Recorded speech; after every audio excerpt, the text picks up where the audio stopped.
Hi guys, it's Friday and it's exactly 5 o'clock.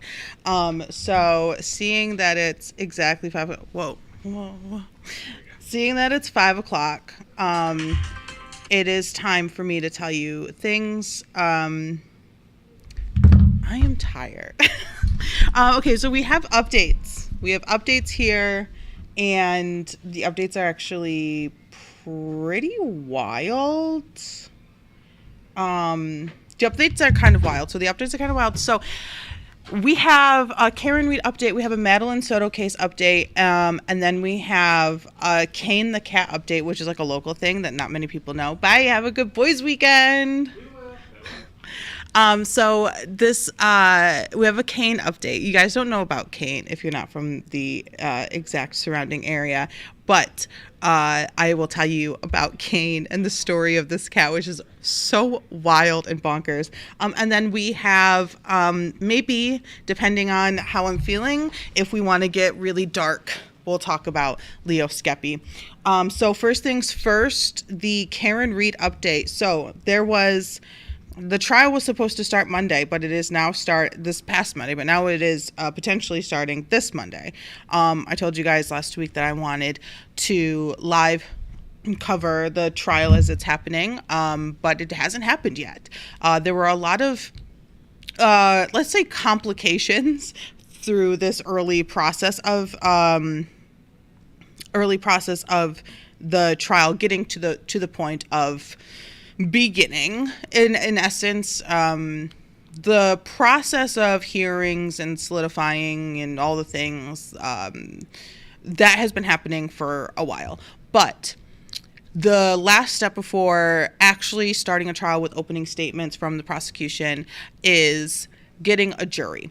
So they have been looking for a jury. There was a lot of back and forth between the judge trying to decide how many jurors are needed and how many alternate jurors are needed. There was a lot of conversation between all of that, and it was kind of a little wishy-washy. It was kind of going back and forth between, we need 16, we need, 18, we need 19. They finally came to a conclusion on the jurors, I believe on Wednesday. But the other issue that has postponed opening statements to Monday is the issue of the witness stand and the jury box, the witness box and the jury seating, I guess is the proper term. So the jury seating is located in a way where a good portion of the jury would only be able to see the back of the witness's head. So who's ever called to testify in the trial, a good portion of the jury, if they were to use the courtroom that they have been in for the past hearings or so, the jury would only be able to see, some of the jury would only be able to see the back of the witness's head. And this causes a lot of problems when it comes to reading people. It's really easy to make your voice sound believable. Me personally, it's not so easy to make your face be believable. My face will face when things are icky or gross, and I could sound like everything's fine, but you're gonna see it in my face that it's not. And I believe that, like many others, the lawyers, especially the lawyers on the defense, for Karen Reed, are in one disbelief and completely against the setup of this courtroom. So they've been going back and forth. They've been arguing to get different set up, a different courtroom, so that every juror, even the alternates, are able to see the witness's face. Because the alternates don't know when they'll actually be on the jury. Now, this has caused a little bit of like turmoil because it's taking time away from, like, the jury has been picked. And they weren't able to start opening statements immediately. And I know that it's easy to kind of separate the reality of like what a jury is and who they are to between that and like them being actual human people like you and me. So you're called, you miss a day of work, you miss another day of work, you go back to work for a day, and now you may or may not go to the trial on Monday. Like, we don't know. It kind of leaves these civilians, these people who are doing their constitutional right of being on a jury, kind of up in the air and sort of wasting time per se. And from what I've seen, a lot of judges, the majority of judges, are very conscious of jurors' time because these are the peers. These are humans. They have lives. They have jobs. They did not necessarily choose a field that would put them in a courtroom on a daily basis. This is creating the length of this trial, which is potentially 8 weeks long. It can and most likely will put a lot of pressure on these jurors. You are making pennies to the dollar as a juror. You get paid, a day pay of, I don't know, some places it's like $20 a day. Some places, it's like $50 a day. It all depends on like your county and everything. But you're getting pennies to the dollar of what you normally get if you're not salary. And you still have like your bills don't stop. Your bills don't stop. Your car payment doesn't stop. Your insurance doesn't stop. Your gas and lights still need to be used, but you still have to pay for them. So it's putting a lot of pressure in like the idea of the jury. They were first saying that this trial was going to take about 6 weeks in court. And now we're kind of looking closer to 8 weeks. There are hundreds. I believe there's like close to 200 witnesses that could be called for the prosecution, and I believe about 170 in that area for the defense. Yes, there's going to be a lot of crossover of witnesses, but that's a lot of witnesses. That's a lot of time. That's a lot of people. That's a lot of faces that the jury needs to see. So that's why the Karen Read trial hasn't started with opening statements yet. They are still figuring that out. I believe last time I checked, we are still projected to have opening statements Monday. So I will be here with opening statements on Monday for you. And I'm really excited about that. The circumstances of the trial suck, but I'm ready to like dig deep and live cover a trial. That's crazy.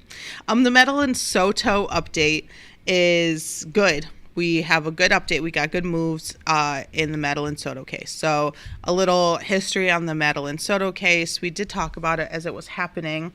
A 13-year-old, she just turned 13, went missing in Florida, and she was later found deceased in the woods, sort of like right off the road. There was video footage that was first claimed to have seen her walking in the area of the school, and then there was video footage of her potentially in a car, most likely already deceased, being in the car being driven by her mother's boyfriend, Stephen Stern. I know that everyone calls him Stefan or Stefan or whatever. I'm calling him Stephen because his name is spelled Stephen, and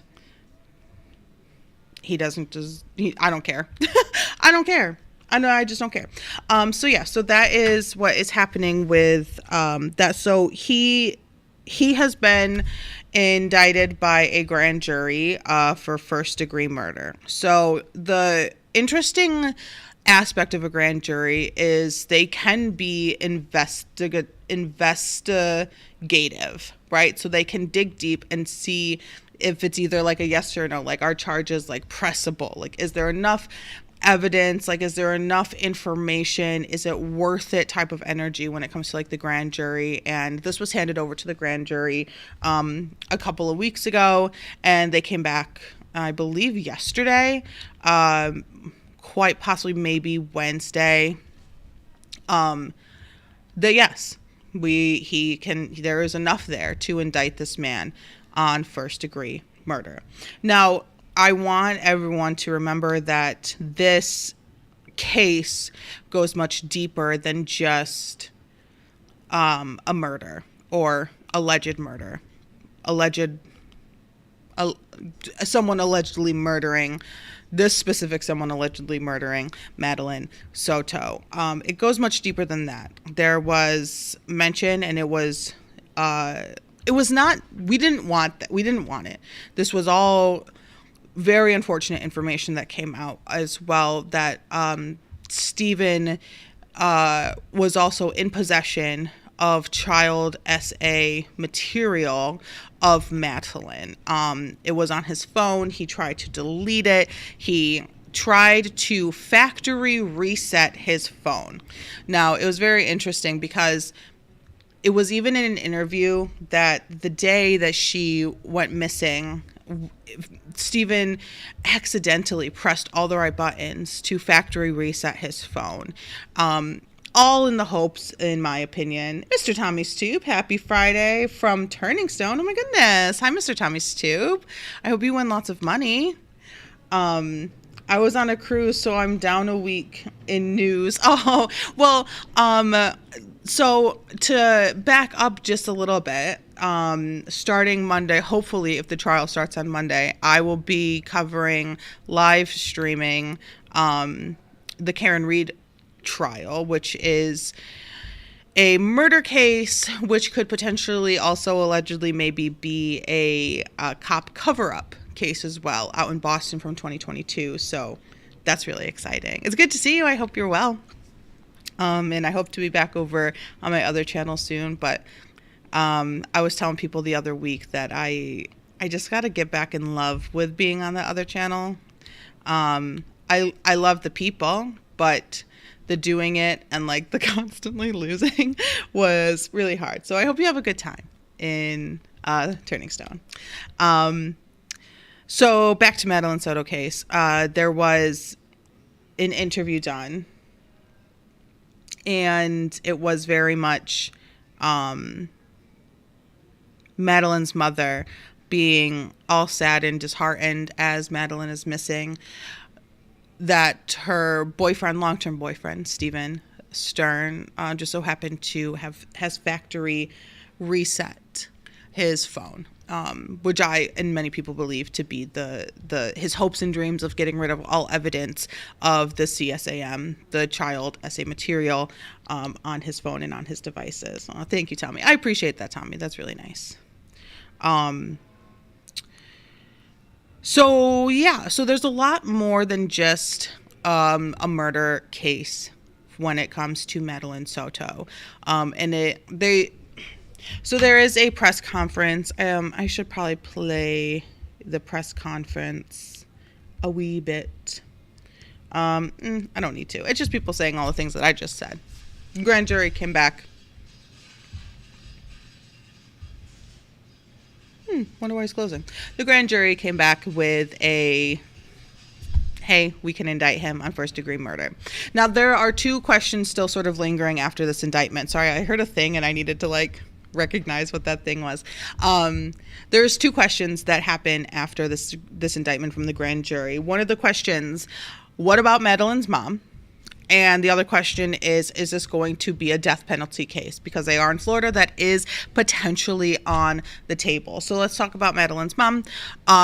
Madeline's mom, I believe, after her couple of interviews that she did, and after the initial arrest of Stephen for the CSAM on his phone of Madeline, he was arrested, and she, I believe, in my opinion, allegedly, I don't know. Hi, Jen. How are you? I'm not fully sure, but she, I believe, lawyered up pretty heavily, and they, of course, said, hey, shut up. Stop talking. Stop saying so many words. Stop being places. Stop putting your face out there. Stop answering questions from journalists. Stop talking, which also halts the information that can be released from the police and investigators of the case. So, because the case is still under investigation, we have no medical examiner's report. We have no definitive answer of how, when, where Madeline's life was taken. But we do know that Stephen is charged. That's it. That's all the questions that were asked. Or answered. That's all the questions that we have answers to. We do not know if Madeline's mom is still a suspect. We do not know if they are just sort of watching her. We do not know.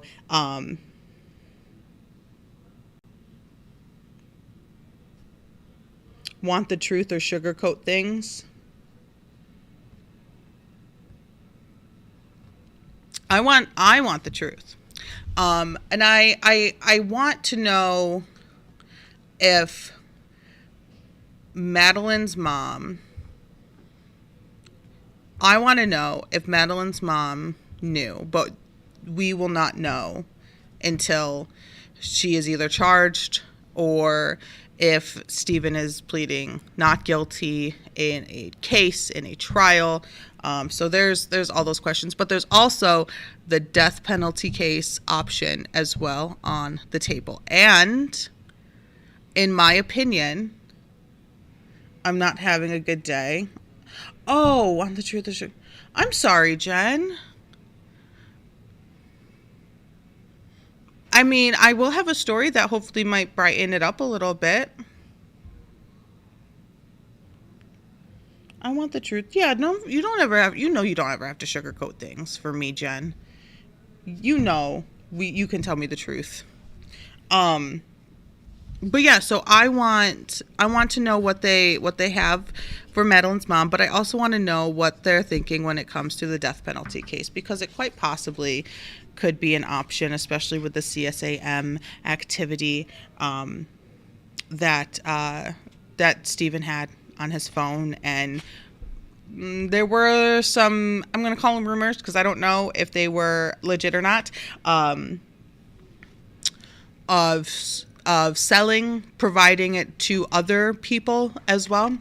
So that's the update on Madeline Soto. Stephen has been indicted and first degree murder in Florida. Yikes, you know. I want to tell you guys a story about a cat. I want to tell you a story about a cat. So this cat, his name is Kane. This cat's name is Kane, and locally, this cat was an indoor-outdoor cat. Well, isn't an indoor-outdoor cat. And there was a local deli where this cat would frequent. And now the deli owners were not happy that the cat would frequent this place, and made it clear to the owners of the cat that something would be done with the cat if the cat continues to come in, to be around, to try to, beg food from people, to be all up in the business of the deli. So, unfortunately, the cat did go back to the deli. And what I can say about the owner of this bakery, I'm not naming any names or anything. I'm not saying any streets. I'll just say I have to get a lawyer because of the stupid place I live bullying my child. Jen.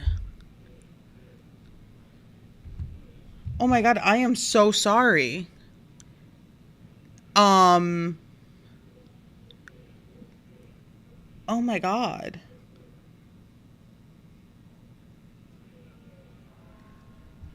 Oh, okay. Okay, my brain just went berserk, just all the little sparks in there. Jen, I am so sorry that is happening.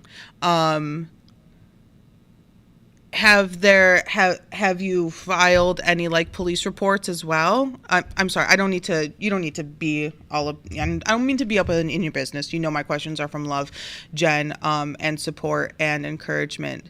Oh my gosh. Okay. Well, if you need anything, I think the email to reach out to me if I can help in any way, or if you want to DM me on Instagram or something, anywhere, I'll keep an eye out for it. If you need any help with anything, or even to just chat, you just reach out to me.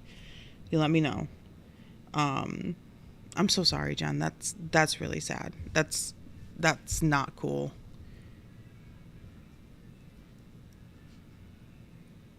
Jesus, damn it.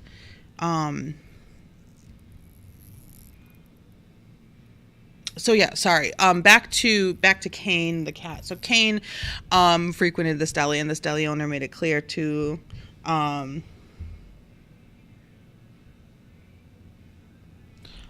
right. Whoa.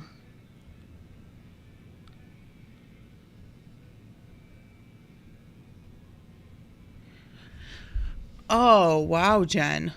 Okay. Um is she, is she okay? Um I want you to keep receipts for everything. And not lie. I'm not talking like, oh, we're spilling some tea receipts, like physical receipts. If you went, if you had to get gas to go to like the walk-in, or if you had to go buy an ice pack, I want you to keep a physical receipt or a photograph, time-stamped video of literally everything you do to make sure your child is safe, that you are safe, and that your child is okay, like physically, mentally, emotionally as well. I want you to keep a physical receipt, and if you think you're going to lose it, take a picture of it. I want you to record everything that you possibly can. I know that might sound like a manic response, but you know me and my motto: we don't fuck with kids. So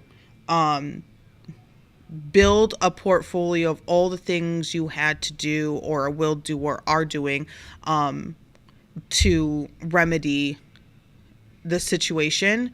Write down names that you've talked to, get every report that you can call. If you talk to police, you get the timestamp they were there. If there was body cam footage, get all of the things, because if you have all of that and you give that to a lawyer as well with the incident report, it's less work than you'll have to do after. She had a red mark on her face for about 3 hours. I'm more damaged than she is. She doesn't understand. She's special needs. I know. That's just so absolutely heartbreaking. I'm furious that someone did that. So this is for anyone like rewatching, this is a systemic issue where what I believe, I don't have all of the information obviously from Jen, but what I believe to be adults not understanding anyone, just any human with any sort of need other than like other than like a typical person would need or has or requires in life. The audacity of grown people, grown human beings, to overstep their boundaries and going against protecting. Don't be sorry. Never apologize for talking your truth and something that is affecting you. Never be sorry. You know that, Jen. Never ever be sorry. The audacity of grown humans to step over the boundary and to go completely against every piece of knowledge and education in their soul, in their life, to protect children, and then to lay a hand on a child it boils my blood. Like the Madeline Soto case, it boils my blood to see grown humans take advantage, harm, irreparably change, alter, and just affect a child purposefully is so disheartening, which is probably going to be a little bit of energy. That's a little bit of energy that would encourage quite possibly a death penalty case for Steven Stern. You know, it went so far beyond. It wasn't just a person who did the heinous crime of murder, but a person who before that did what I believe allegedly to be years of damaging, of harm, of just stealing from a child, stealing their youth, stealing their joy, stealing their safety, stealing their peace, stealing them and using them. Oh, Jen, I am so sorry. Again, if you want someone to reach out to, you know I am not like the best at responding, but I'll keep an eye out for your name. Okay. If you want to reach out to me and chat with someone who's not, directly like a neighbor or like a super close friend. Wow. It's really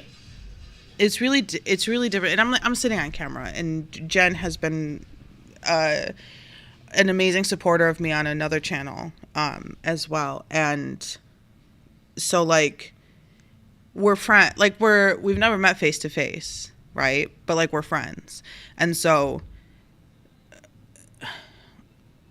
we like, I don't know, that's just, there's such a special energy and like relationship when it comes to creators and viewers. And I don't necessarily call myself a content creator, but like I did something, like I did a thing where there can be like live interaction, and I think there's something so special about being able to do that, but also still like garner like a relationship, like a friendship. Like I'm knowledgeable of things, she's knowledgeable of things for me, and so respect. If you need anything, you know where to find me.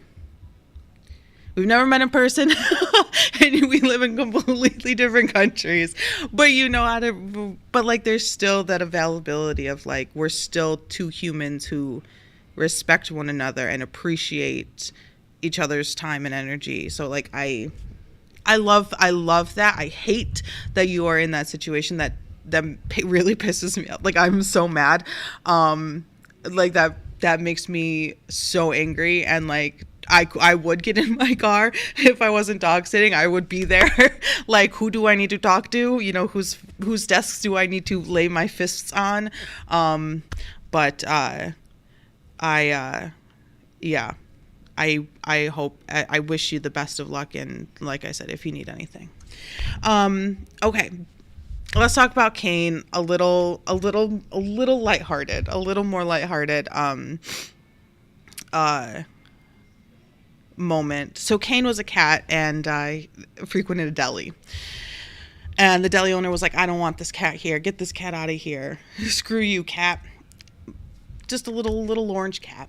And he made it known to the owner that if the cat does continue to come around, that something will be done about the cat. And she was like, you don't touch my cat. Like, don't touch my cat. You are literally the only person in this entire city. It's a connection. I've moved into the building complex in November, and it's been nothing but hell. That sucks. I'm so sorry.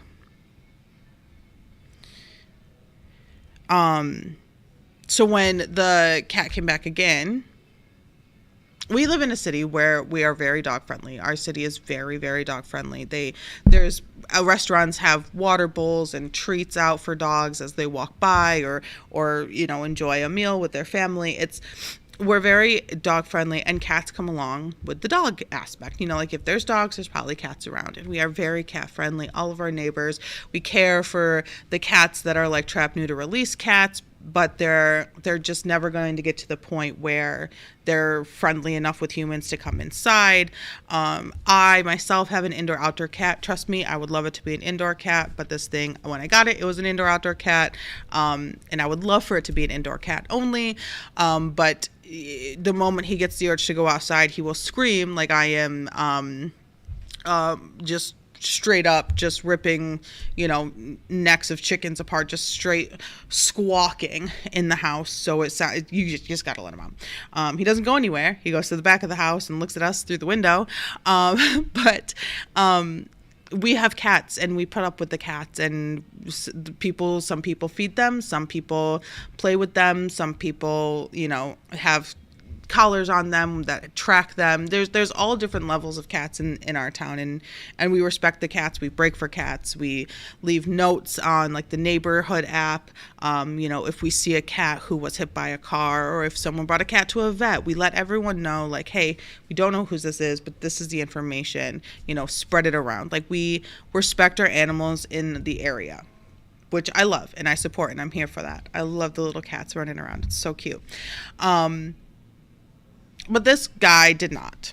And so when the cat showed up again, he took the cat in the middle of the night to a completely different city, probably about 15, maybe 20, it was probably 15 minutes away, in the middle of the night, to an animal shelter. But the animal shelter was not open. There was no humans in the animal shelter. So he dropped the cat off outside of the animal shelter and drove away.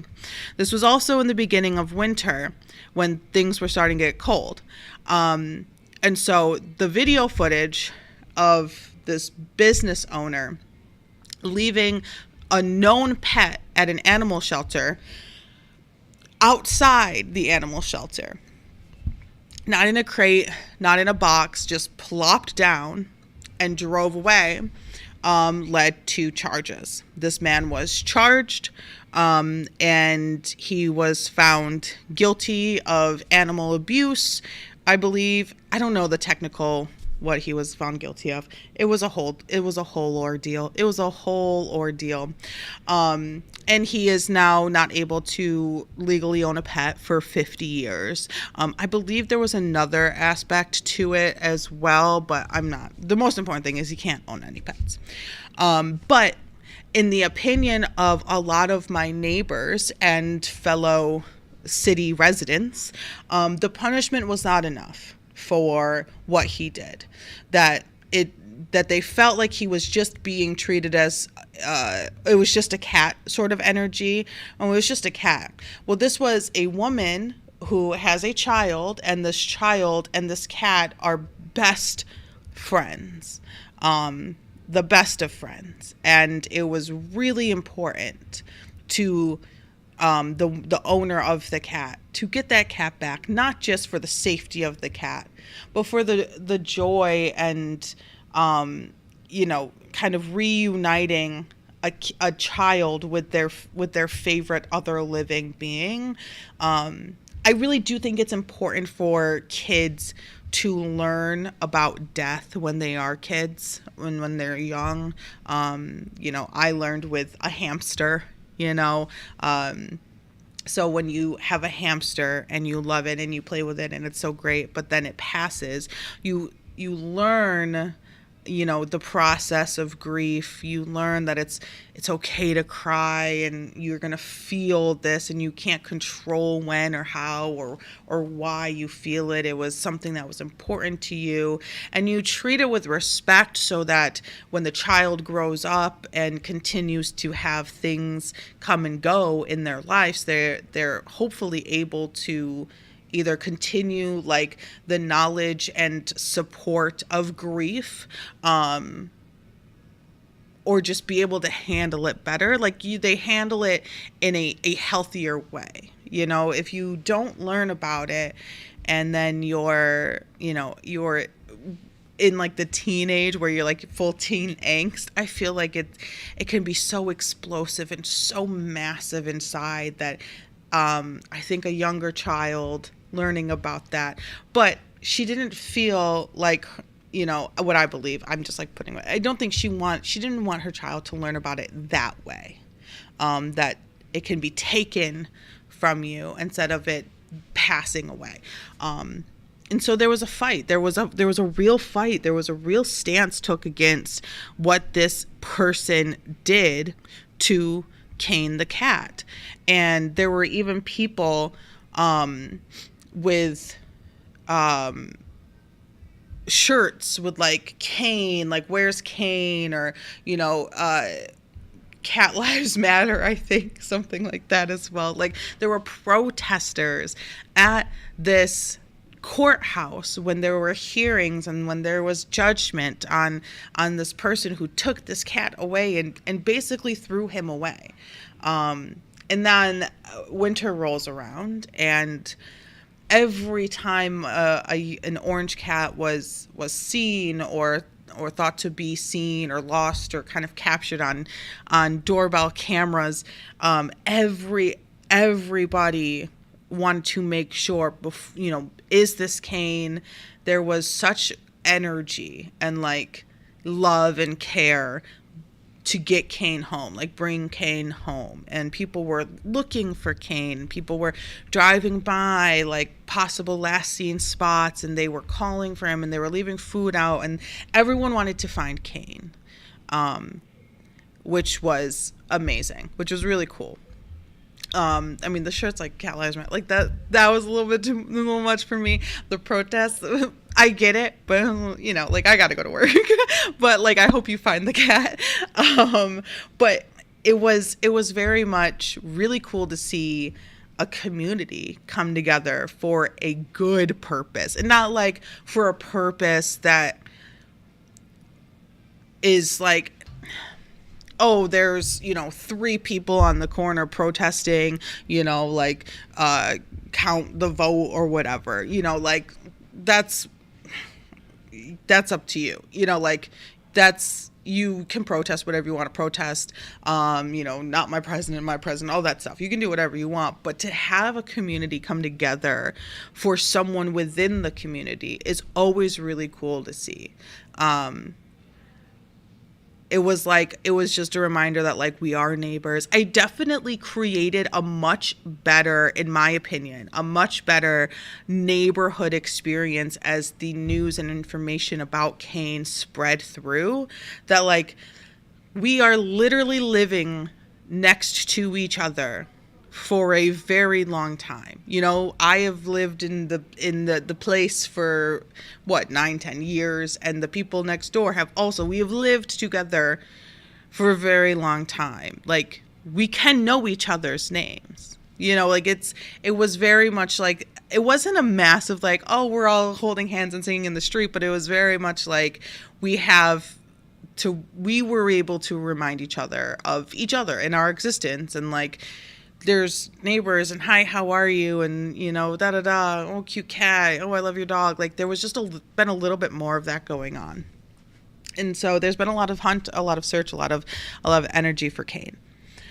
Yesterday there was a Kane update after many failed attempts at securing Kane. Is this orange cat Kane? Is this orange cat Kane? No, it's not Kane. That's not Kane. That's not Kane. After many, many attempts at finding Kane, Kane was found. A woman was feeding Kane, an orange cat.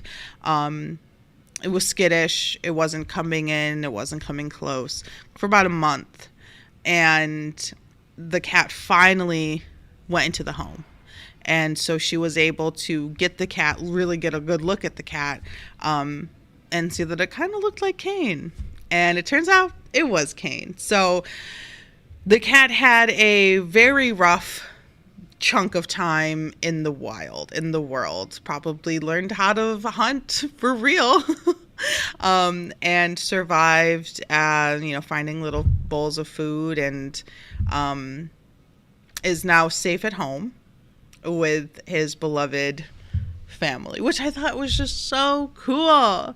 It was so cool. It was such a big story constantly. There was news articles written about Kane and the deli owner, and if you guys want to see it, I'm not naming any names because that's not me. That's not for me to do. I'm not here to do all that. But Kane the cat has been found, After a very strange winter, a very wet early spring, Kane is home. And I'm pretty sure, this is alleged, this is just in my imagination, that the guy who did that is absolutely pissed. Because Kane very well could be back visiting that deli. Could you imagine? Oh, man, that'd be funny. That'd be funny. Yeah. But yeah, okay, so let's talk about, I guess we have like 20 minutes. I could talk about Leo Skepi, maybe. I want to talk about Leo Skepi, but I also don't want to talk about him because he makes me upset. Makes me very upset. So, let's see. Let me open this. Leo Skepi, no. I want to, but I also don't want to give him breath. I don't know. Okay, let's talk about him. Let's talk about him. All right, let me pull up this TikTok.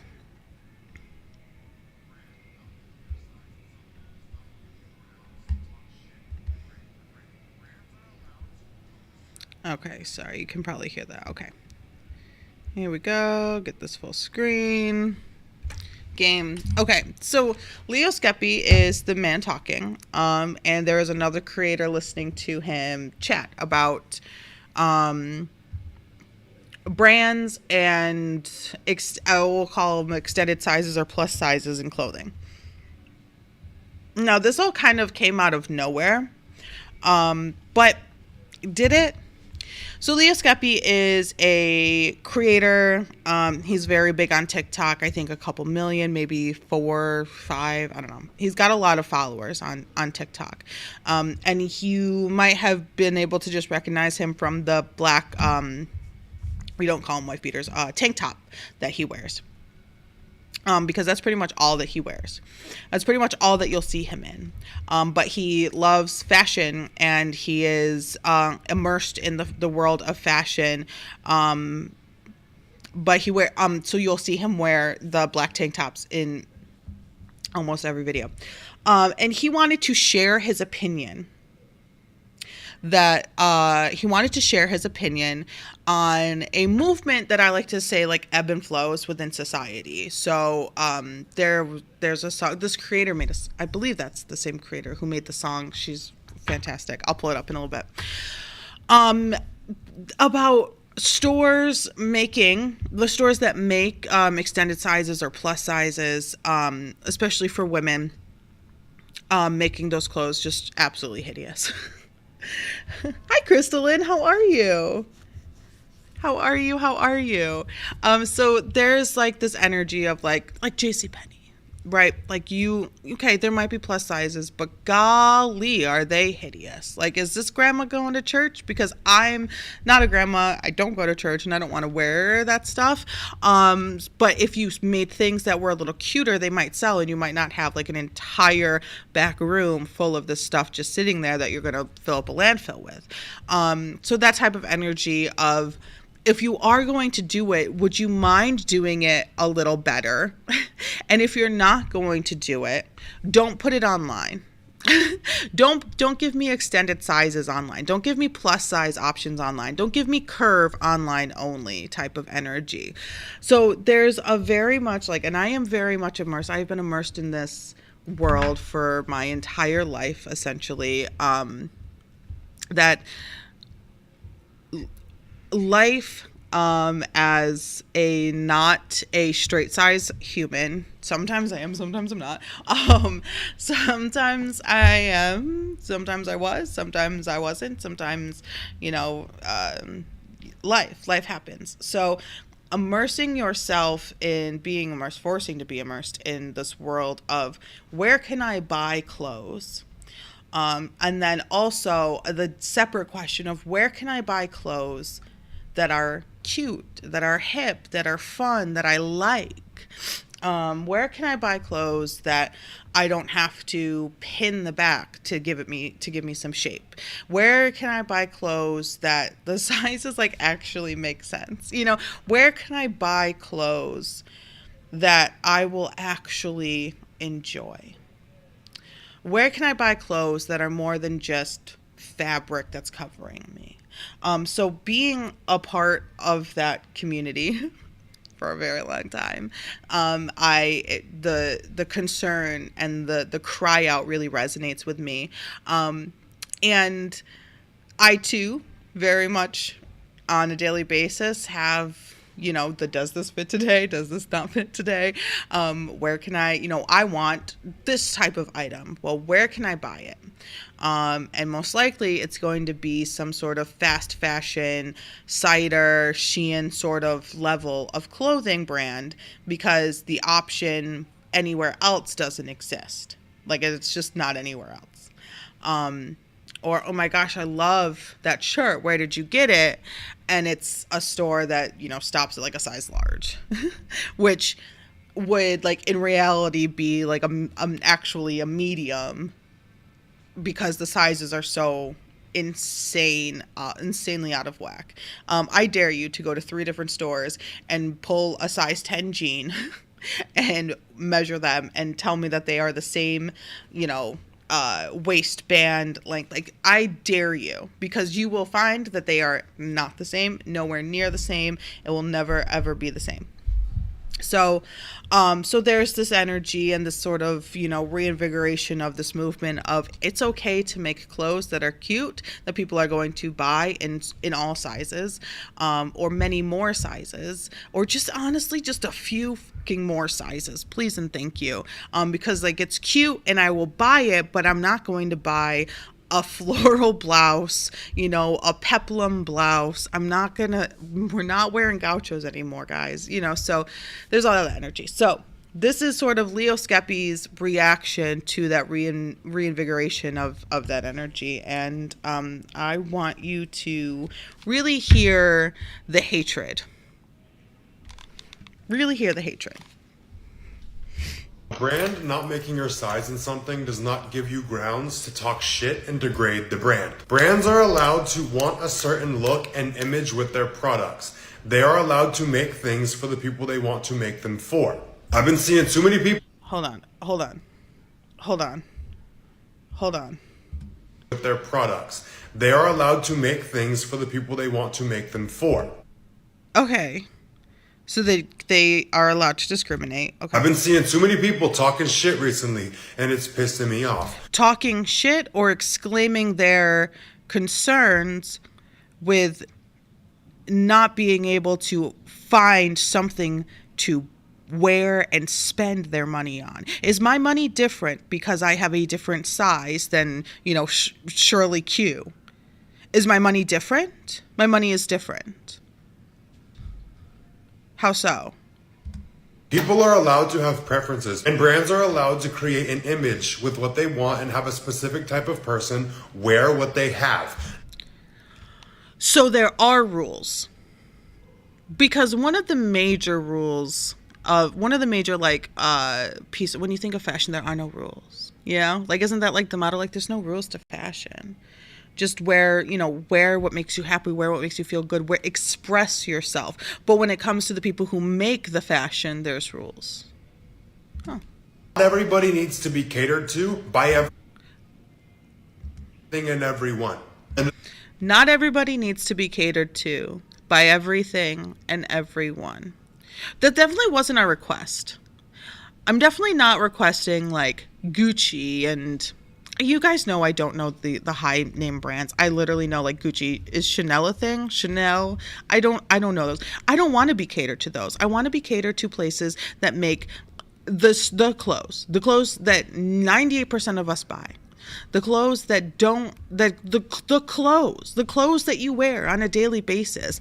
And Leo, from someone who wears the same thing every day, how dare you think you have a voice enough, that's big enough, that's important enough to chime in? The lesson I had to learn when I was fucking fat.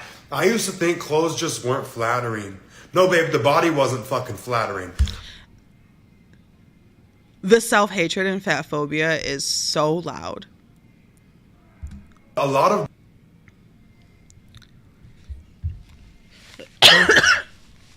Okay. So that was Leo Skepi making it very clear that you cannot be pretty. You cannot be flattering. You cannot essentially feel love, right? Like that's like the end. Like that's like if you aren't pretty enough to wear the clothes, if you aren't flattering enough to wear the clothes, what happens to the people who have that ability and opportunity and, you know, possess the beauty in the body to wear the clothes? They get the love, they get the like, they get the love and the like and the loves and the likes, right? They get that. So the hatred is so loud. And my thing is, Leo, as someone who claims to kind of be like so straightforward and everything, just say it. You don't have to give us the little mantras like, oh, they don't have to cater everybody everything. They don't have to da, da, da, da, da, da, da. They can choose who they want to wear the clothes. Da, da, da, da. First of all, they can't choose. Stores don't choose who buys their clothes. They don't choose that. There's no security guard at a Macy's saying, oh, your money no good here, fatty. Fatty money no good, right? There's no security guard at Macy's. There's no photo ID necessary to buy clothes, right? That's not a thing. That's not a thing. And just say you hate people who are not skinny. Just say it. Just why give us all of this video? And this wasn't even the full thing. Don't give us that. Just say it with your full, massive, maybe allegedly steroid using chest. Just say it. Because the whole like beating around the bush with it just makes it look worse. Just say, I hate fat people. I am fat phobic. Get away from me. Ew, fat, gross. Ew, fatty, fatty, McFatson, gross. Don't like you, hate you, ew, yucky.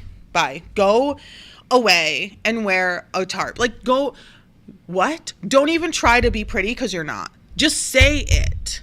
Don't give us the little runaround, right? So like immediate, I can't. Immediately, I can't. Because immediately that's so much energy and hatred and like so much like soul activity towards something that you in your video claimed that you previously were in your life.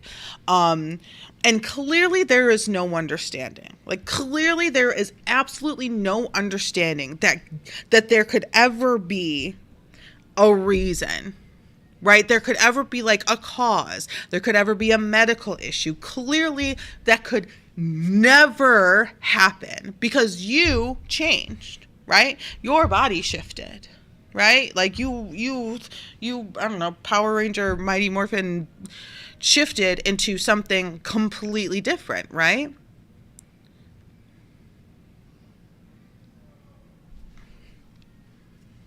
So God forbid, don't be don't be fat near him because he'll hate you for it, but he won't say it out loud, right? Okay, so let me get this other video up. This was his response. That original video has been deleted.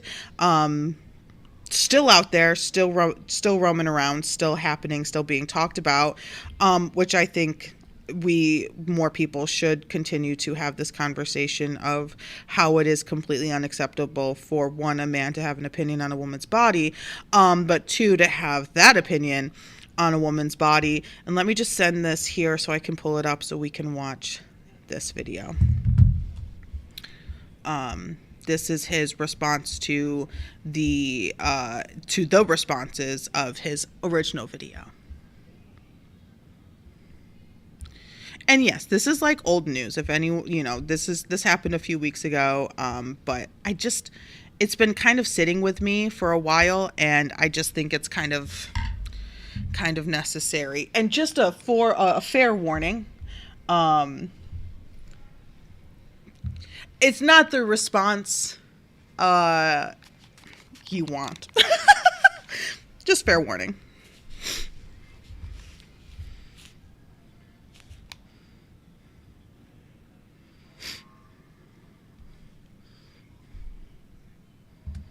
Okay, yeah, definitely made a lot of people feel unsafe with you to the point of hating you. Because you said the things you said. You can never erase you saying that the body is unflattering. Like you can't just go back in time and be like, JK.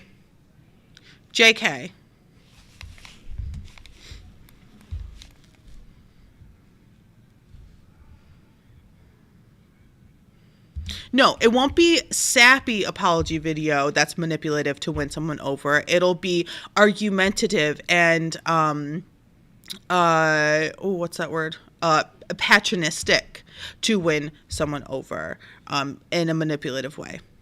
Just fair warning.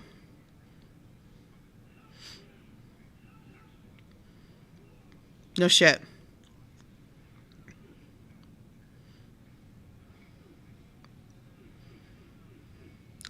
Because of the way you looked. The painful mindset happened because of the way you looked. And the thing you could change out of the two of them was not your painful mindset, but was the way you looked.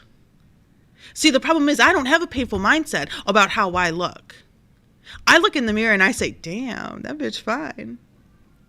Like, oh my God, did you get cuter? Are you aging backwards?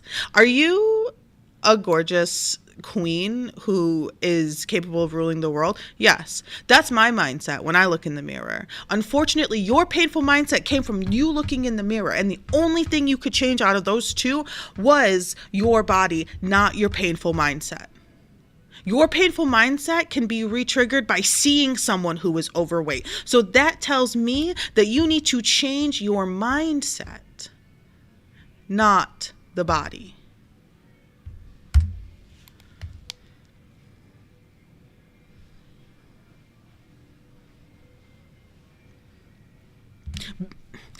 He keeps bringing back up the mind because of the body, he's trapped in this mindset. And he thinks that if he frees himself from that body, he will free himself from that mindset. But no, that's therapy. Therapy will help you do that. A proper good psychiatrist will help walk you through that mindset that will not be triggered by seeing someone who might be overweight out in the wild.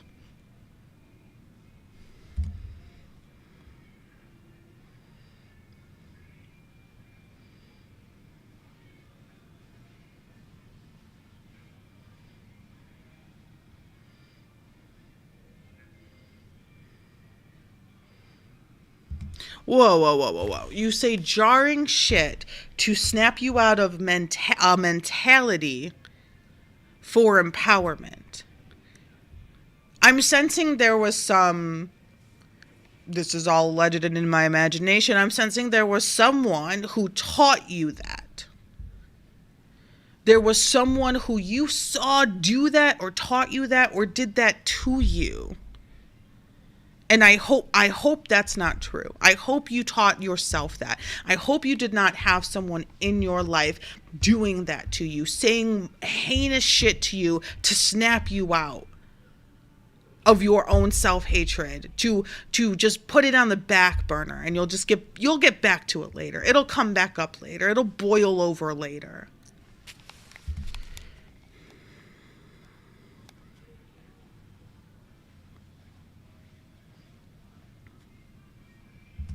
Okay, and that again makes me think that there was someone who said, "Oh, I'm doing it to help you.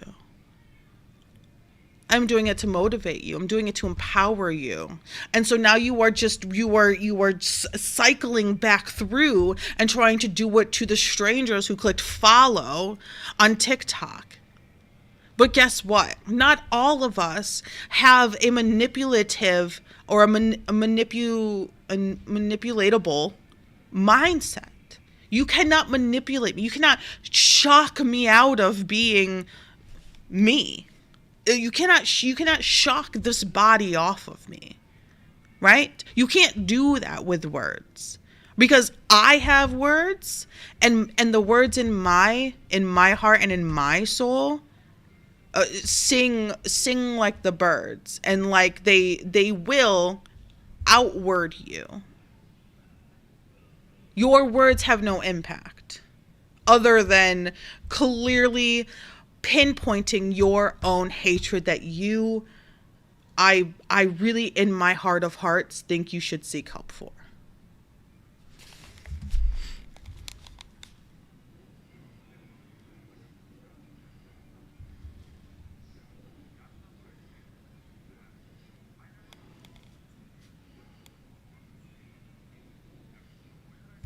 But you do want them to feel that, because you said that that's what they should feel.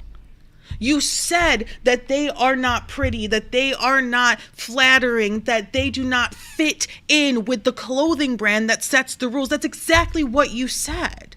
It may not have been what you wanted to say. Sometimes their brains just take over. It may not have been what you wanted it to sound like, right? But it is exactly what you said. And you personally fit in with a wide range of brands, the muscles and the tall and all. You fit in with a lot of ideals right now, right? And so you don't have that anymore. When you look in the mirror, you're like, well, I did it. Why can't anyone else? What's their excuse? Right? I'm sure. But guess what? It's exactly what you said. You said almost verbatim, not verbatim. You said almost exactly that, just in so many different words. The opposite of verbatim. You said that. You said exactly that. You told me through the internet that I am not allowed to be pretty. You said that.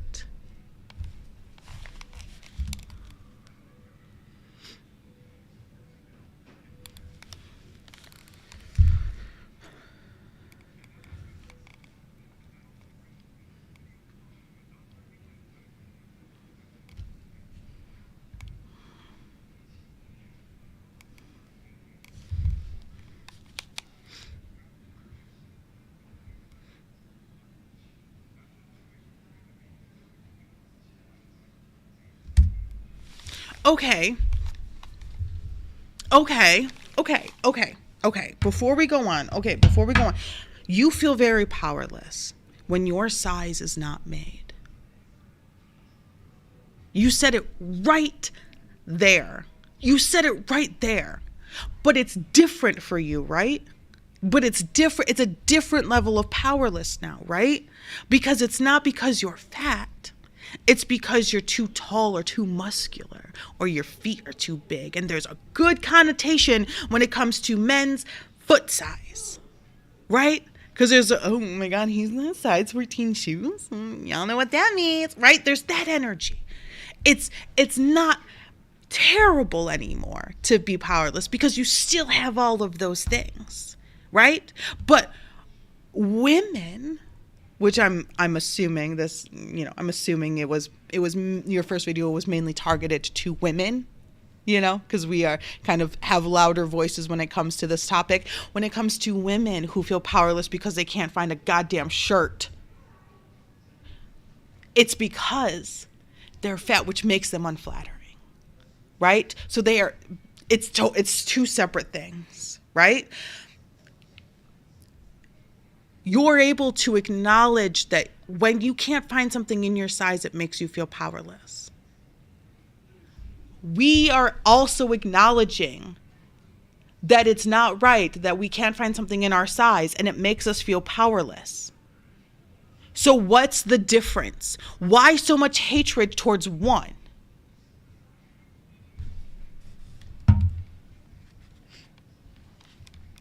Yes, Jen, let me know. Talk to me. I'm here for you. I'm glad, it's good to see you, and I hope that everything works out for the best for you. I appreciate you. Have a good night. Have a good weekend.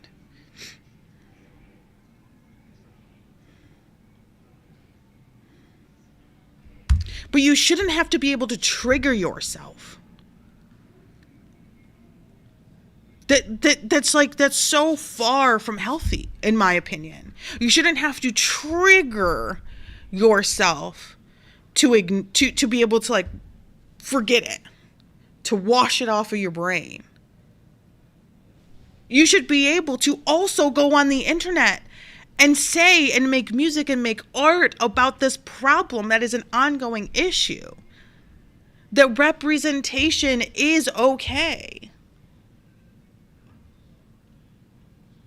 How much of less of a person am I compared to you, Leo? Like I know if you see this, I know that you will immediately have an answer. You may not say it out loud, but the problem is you have an answer. And there's a different number, right? It's a different number.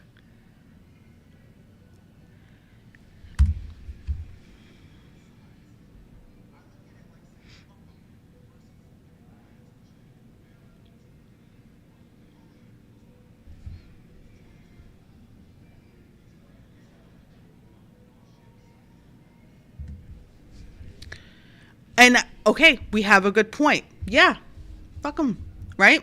Screw them. I don't need that one store. I don't need that one store, right? I'll go somewhere else. It might be a little more expensive. Oh, wait, I can't afford a little more expensive. Leo, you're also in a completely different market as well from a lot of people. And when I say a lot, I mean a lot of people. You have availabilities to you that let me emphasize, a lot of people also don't have, right? So you have the finances as well to say, fuck them. Two options. You have the finances. Let me say it one more time. A lot of people don't. A lot of people have the finances to be able to choose from a very small, selective group of clothing brands to choose from. A lot of people go to work for 10, 12, 16-hour days, 5, 6, 7 days a week. A lot of people need things that, will hold up through those long days. A lot of people need to be able to afford clothes that fit them. A lot of people are going home to feed their families and pay the insurance and pay their mortgages and pay all the federal percentages that went up through the fucking roof. A lot of people don't have the same finances as you do as well. So does that also play a part in this issue?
No. Okay. I heard what you said. I want to validate you in that moment. I heard you, Leo. I heard you loud and clear until the very last part. In your other video, you made it very clear that your issue was with the body and the mentality was something that you can figure out as it happens. Your body needed to change. I heard that loud and clear. I heard this loud and clear. This isn't doing what you want it to do. For some, it might. For me, personally, not a shot. I can see you trying to pick your words. I can see you trying to articulate love and kindness and generosity and openness and safety for your viewers. I can see you trying to do that. But it's not actually happening, in my opinion. I don't hate you, Leo Skepi. I don't hate you. But I do want you to understand that your hatred that grew inside of you when you were overweight is still there. Your hatred for that experience is still there, and it is showing itself. It is bursting through the curtains. Your hatred is still there. And I don't have any words to trigger you out of it, other than I really think talking to someone, a professional, about that would be really helpful.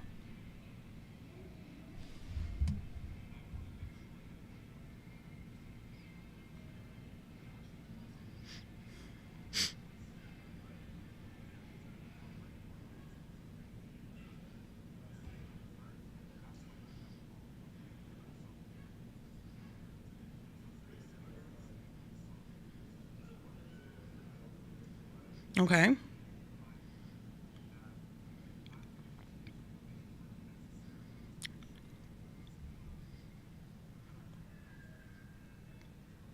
Okay. All right. Well, I hope that is true. I hope that last part is true, because you have a massive following. I'm like talking directly to him. You have a massive following. And I think that they deserve the respect from you in the same quantities of their, of the inevitable time that they're spending watching you. I think they deserve that same respect back, and not to just be called ugly and fat. And I know that that's not necessarily what you wanted to say or how we wanted it to come off, but that's exactly how it came off. Is that if you do not fit into the clothes at the Macy's or the Pennies or, or the Aeropostales, or is that even still a store? If you're not fit into those clothes, it's because you're not flattering enough to wear flattering clothes. All right. So, I mean, not the worst thing to end on.